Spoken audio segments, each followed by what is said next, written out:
Ya, halo pemirsa, apa kabar Anda hari ini? Langsung dari studio IDX Channel Jakarta, saya Prasetyo Wibowo kembali hadir dalam Market Review, program yang mengupas isu-isu yang menjadi penggerak ekonomi di Indonesia. Live streaming kami bisa Anda saksikan juga di idxchannel.com. Dan pemirsa, langsung saja kita mulai Market Review selengkapnya.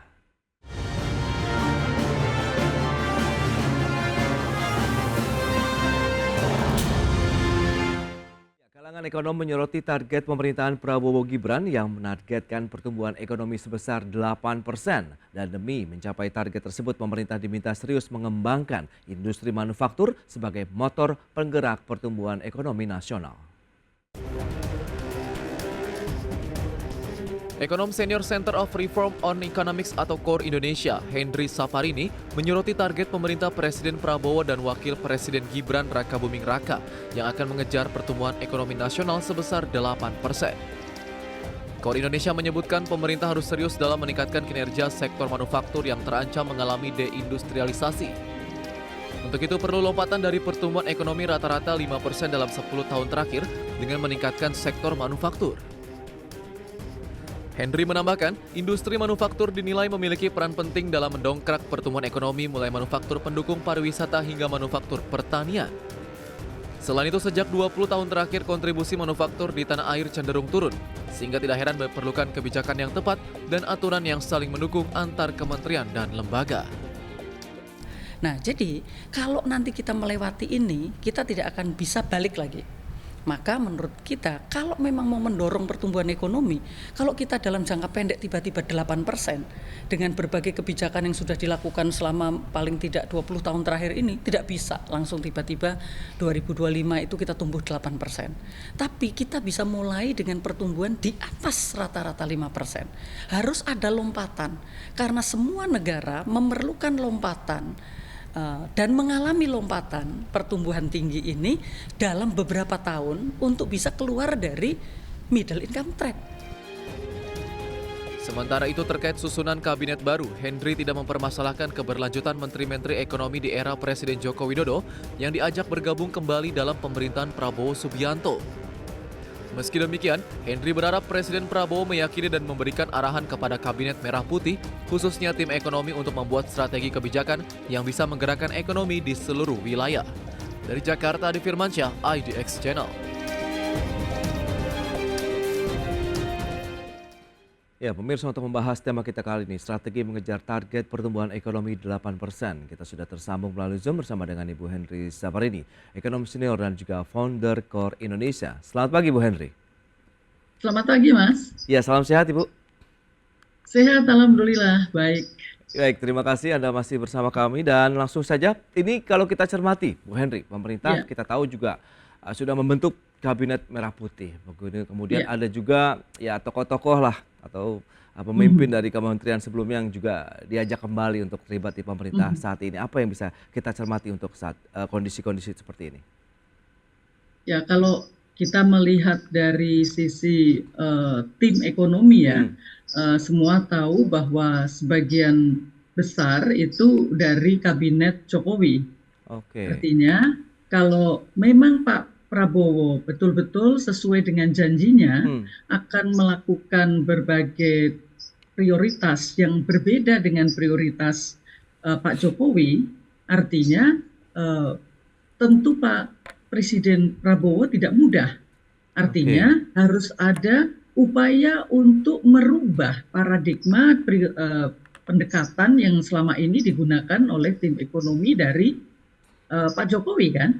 Misalnya selama 10 tahun terakhir kita tahu bahwa industri manufaktur itu pertumbuhannya itu di bawah pertumbuhan ekonomi dan share-nya terhadap PDB itu terus turun dalam 10 tahun terakhir. Artinya kalau memang Pak Prabowo meyakini bahwa dalam Astagfirullah itu salah satunya adalah industrialisasi, maka semestinya harus ada guideline, harus ada direction yang jelas bahwa saya tidak mau yang seperti 10 tahun yang lalu. Ya, karena saya ingin menghidupkan kembali industri. Nah, kalau itu tidak dilakukan, ya tentu saja tim yang sama akan melakukan hal yang sama, Mas. Nah, jadi ini yang mungkin bisa menjadi catatan. Nah, tapi apakah benar bahwa Pak Prabowo itu akan melakukan revitalisasi industri secara besar-besaran, ini kan menjadi pertanyaan yang lain lagi. Karena kemarin di dalam pidato pun beliau tidak menekankan bahwa bagi saya revitalisasi industri manufaktur ini akan menjadi driver, gitu kan? Semestinya kan itu ada penegasan, tapi itu juga tidak, hanya pangan dan energi. Padahal kita tahu dalam PDB kita share manufaktur itu masih terbesar, lapangan kerja terbesar juga di situ, dan kesempatan kita untuk mendorong manufaktur itu juga waktunya tinggal sempit. Nah, jadi apakah Pak Prabowo memiliki pemahaman yang utuh tentang kondisi ekonomi saat ini dan apa yang harus dilakukan, sehingga sektor mana yang harus digenjot terlebih dahulu, dan apa direction kepada para menteri ekonomi yang harus diprioritaskan dalam 5 tahun ini, itu harusnya menjadi satu. Gitu. Baik, Bu Henry, tapi kalau kita cermati memang target 8% dan kemudian ada swasembada pangan, energi, pengentasan kemiskinan, dan lain-lain begitu. Anda melihat apakah memang pada saat bicara mengenai industri manufaktur, itu bagian daripada implementasi menuju target dari tadi swasembada pangan, energi, dan juga mungkin bicara mengenai penciptaan lapangan kerja juga di sana? Ya, pastilah kalau target untuk 8% itu saya rasa kita harus sepakat, ya. Apakah kemudian belum bisa tercapai tahun depan atau 2026 itu tidak masalah. Tetapi dengan menentukan target yang tinggi, itu memang satu hal yang diyakini bahwa pertumbuhan kita itu harus tinggi dan bisa tinggi karena potensinya di atas itu, dan yang diperlukan adalah pendekatan yang tepat untuk mencapai pertumbuhan yang tinggi itu. Karena tidak mungkin kita ini dalam 10 tahun ke depan ini hanya tumbuh 5%, kemudian kita bercita-cita ingin keluar dari middle income trap. Itu sangat tidak mungkin. Nah, jadi yang kita perlukan adalah lompatan pertumbuhan ekonomi sebagaimana dilakukan oleh negara-negara lain, dan pendorongnya, sumbernya itu adalah manufaktur. Itu dia. Kalau kita bicara mengenai berarti quantum leap begitu yang diharapkan begitu. Tapi seperti apa nih langkah-langkah yang perlu disiapkan? Karena kan bicara mengenai lompatan besar berarti kita satu hal yang sangat krusial, yang sangat besar begitu yang harus segera disiapkan dan dilakukan. Ya, tentu kalau memahami bahwa industrialisasi itulah yang harus dilakukan, maka semestinya Presiden akan memberikan direction dan kebijakan yang detail di dalam RPJMN. Nah, apakah di dalam RPJMN itu nanti akan didetailkan atau tidak, itu kita akan tahu. Apakah berarti akan dilakukan atau tidak revitalisasi industri tadi. Nah, sektornya mau apa? Banyak sekali yang bisa kita lakukan, Mas. Misalnya Presiden Prabowo akan memilih yang pertama kali drivernya adalah makan bergizi gratis. Fine, itu boleh juga. Karena itu juga akan bisa menjadi drive ekonomi, asal dipastikan bahwa ini akan menjadi pengungkit pertama pertumbuhan ekonomi kita, akan mendorong nanti industri manufaktur ke depannya. Nah, jadi ini harus ada rencana kebijakan yang komprehensif dan memastikan yang akan terikut di dalam program makan bergizi gratis ini akan lebih banyak pihak, diikuti oleh UKM, dan kemudian juga ini akan dilakukan desentralisasi, dilakukan di banyak daerah dengan menggunakan ekonomi lokal, ada local supply chains dan sebagainya. Nah, sektor-sektor apa saja nih Bu Henry yang bisa menjadi leading begitu, yang bisa membooster pertumbuhan ekonomi nasional di paling tidak 5 tahun pemerintahan Prabowo? Kita akan bahas nanti di segmen berikutnya Bu Henry. Kita akan jeda dulu sebentar. Dan pemirsa, pastikan Anda masih bersama kami.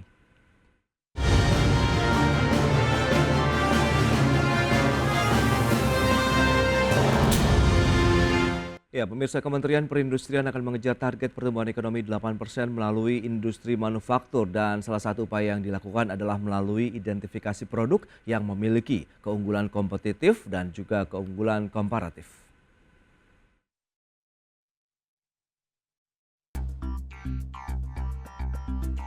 Kementerian Perindustrian akan melakukan sejumlah pemetaan produk yang bisa memacu laju pertumbuhan ekonomi Indonesia hingga mencapai 8% sesuai target pemerintahan Prabowo Subianto Gibran Rakabuming Raka.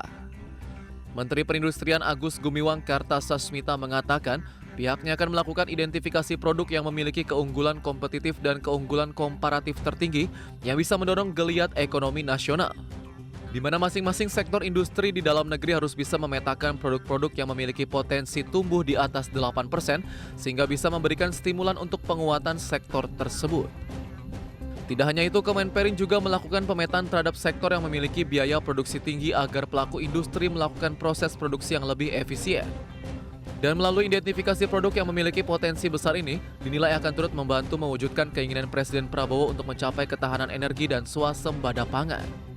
Bagaimana nanti para pembina sektoral yang akan bersama-sama kami merumuskan, yaitu bagaimana masing-masing sektor bisa membantu, bisa memberikan kontribusi terhadap target yang sudah ditetapkan oleh Bapak Presiden, tumbuhan 7-8% dalam 3 tahun.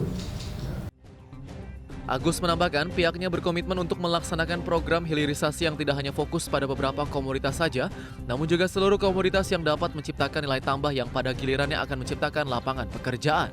Dari Jakarta, Adi Firmansyah, IDX Channel. Ya, berikut ini kita akan sampaikan data terkait dengan pertumbuhan ekonomi Indonesia dan data selengkapnya bisa Anda saksikan di layar televisi Anda.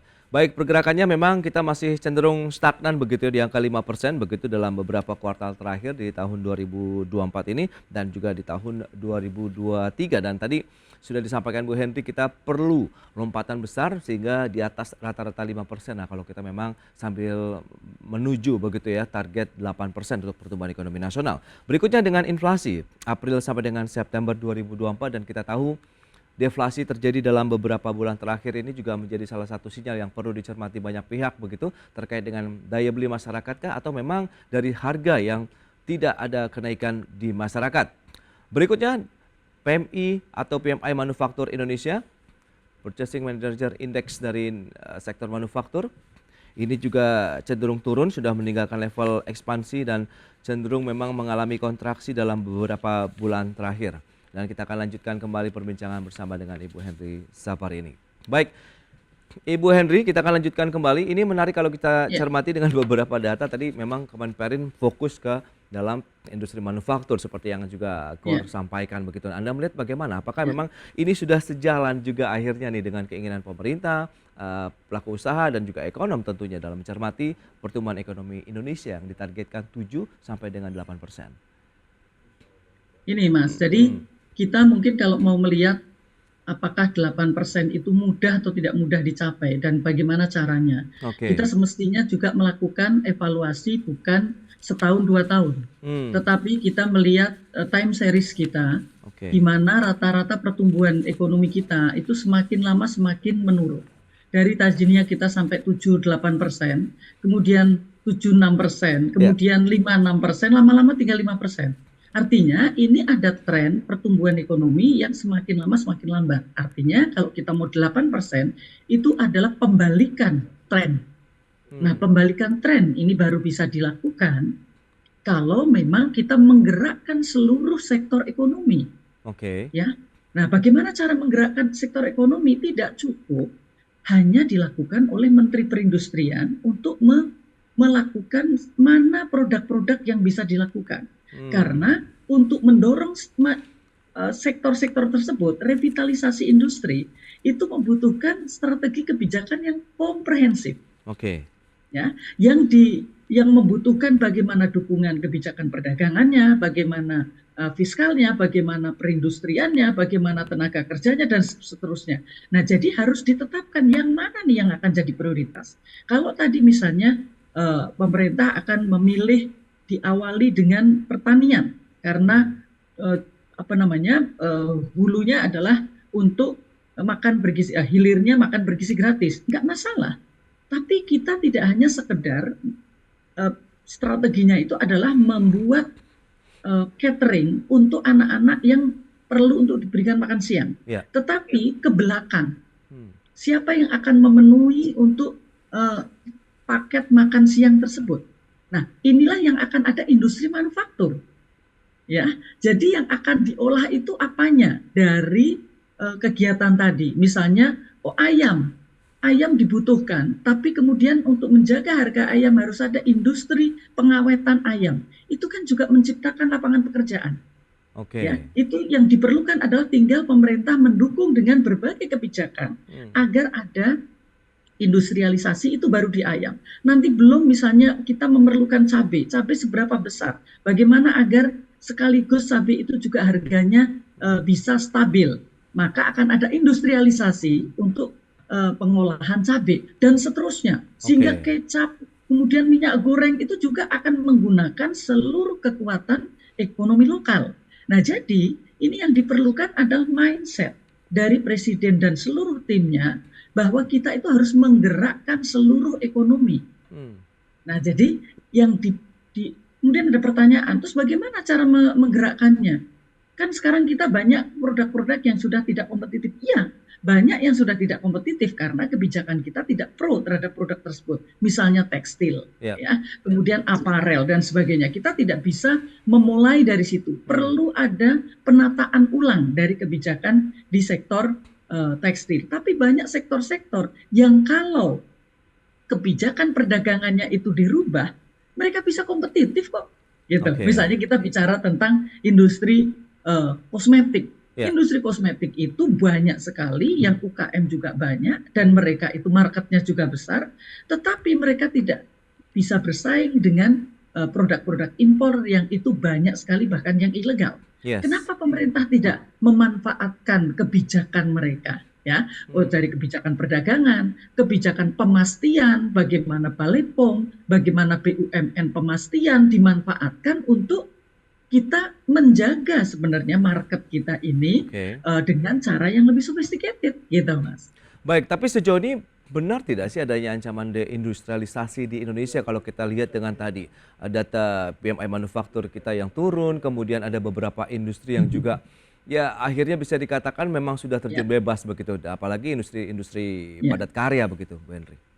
Saya rasa isu tentang prematur deindustrialisasi itu udah kita sampaikan sejak 2007, Mas. Wow, ya, karena kita sebenarnya tahun 2002 itu kita porsi industri manufaktur terhadap PDB itu masih 32%. Ya, sekarang ini hanya tinggal 18% karena turun terus dari tahun ke tahun. Jadi semestinya melihat data ini menjadikan satu keyakinan bagi tim ekonomi bahwa ada yang salah nih. Kenapa ada masalah pengangguran, kenapa ada masalah kemiskinan dan sebagainya. Nah, oleh karena itu kalau itu diyakini, baru kita membuat kebijakan untuk membalikkan industri manufaktur. Baik, tapi kebijakannya seperti apa? Mengingat ya kita tahu apakah insentif juga akan diberikan, karpet merah lagi begitu akan kita sediakan begitu, atau di satu sisi kan kita tahu keterbatasan fiskal dengan target penerimaan di 3.000 triliunan, sementara kita tahu ada pembengkakan belanja pemerintah sendiri begitu. Ya, jadi kita harus memahami bahwa senjata pemerintah itu tidak hanya APBN, tidak hanya dengan alokasi anggaran, Mas. Karena apa? Kalau kita lihat ekonomi kita itu kan 70% itu adalah ekonomi domestik. Nah, peran pemerintah itu kurang dari 20%. Tetapi APBN yang perannya kurang dari 20% ini sebenarnya bisa digenjot dengan kebijakan.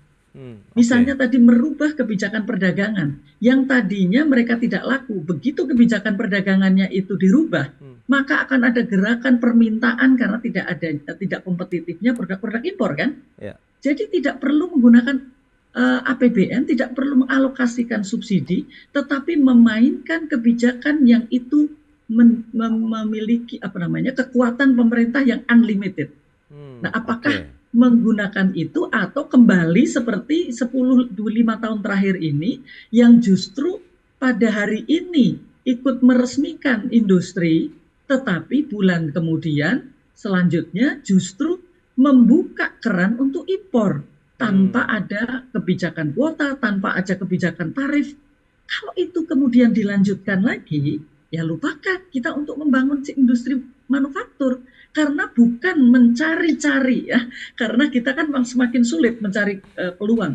Mencari-cari peluang agar industri kita itu tetap bisa berdaya saing, tetapi justru sudah tahu itu malah dilakukan untuk menghambat majunya industri dalam negeri. Oke. Nah, Bu Henry, lantas apakah upaya kita Ya, menggerakkan ekonomi nasional sampai ya. dengan 8% lah kalau memang diharapkan dengan waktu yang singkat ini akan dampaknya terhadap inflasi yang cukup tinggi kah lonjakannya atau seperti apa? Tapi tahan dulu jawabannya Bu Henry. Kita Ya. akan jeda kembali sebentar ya. Dan pemirsa, kami masih akan segera kembali usai pariwara berikut ini.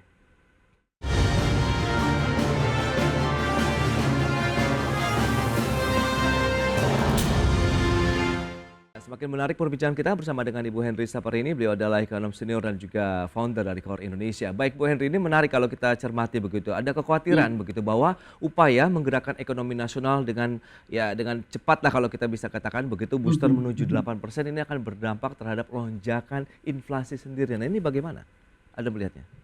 Ya, bahwa kalau demand-nya meningkat, nanti akan ada inflasi. Itu kan tentu saja itu akan terjadi. Tetapi ini kan yang akan kita lakukan adalah kita mendorong sektor-sektor industri yang marketnya ada. Dan ada kemampuan belinya. Seperti tadi misalnya kita akan memproduksi, memfokuskan kepada sektor-sektor yang nanti akan diserap oleh APBN sebagai captive marketnya untuk misalnya program makan bergizi gratis. Ini program pemerintah yang lain juga ada. Terus ada yang menyerap lainnya adalah industri manufaktur besar. Misalnya mereka membutuhkan berbagai komoditas yang selama ini diimpor tapi sebenarnya bisa diproduksi di dalam negeri. Maka satu, itu akan langsung diserap.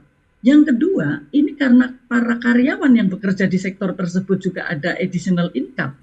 Dia akan meningkatkan juga spending mereka kan, belanja mereka atau konsumsi mereka gitu.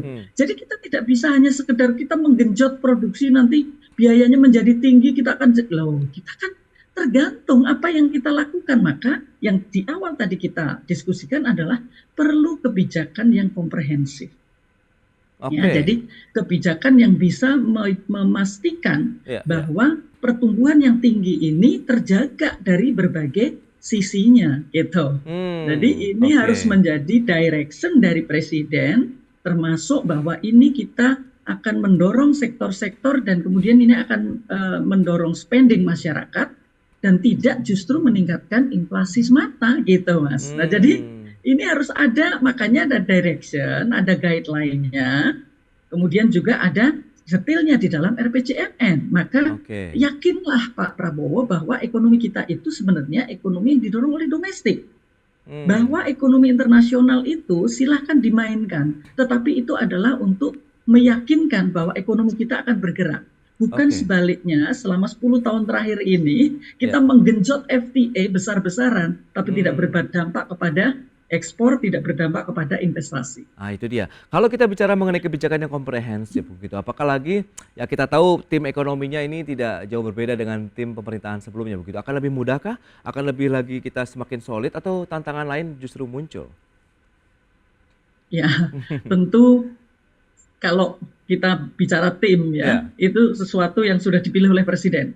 Tapi kalau saya punya keyakinan, walaupun itu tim lama, tapi kalau dengan paradigma baru, dengan pendekatan yang baru, sesuai dengan apa yang diminta oleh presiden, maka itu akan bisa dilakukan. Nah pertanyaannya, apakah presiden juga meyakini bahwa 8% itu hanya bisa dicapai kalau ada gerakan ekonomi di berbagai sektor dan didukung dengan kebijakan yang komprehensif dan saling dukung.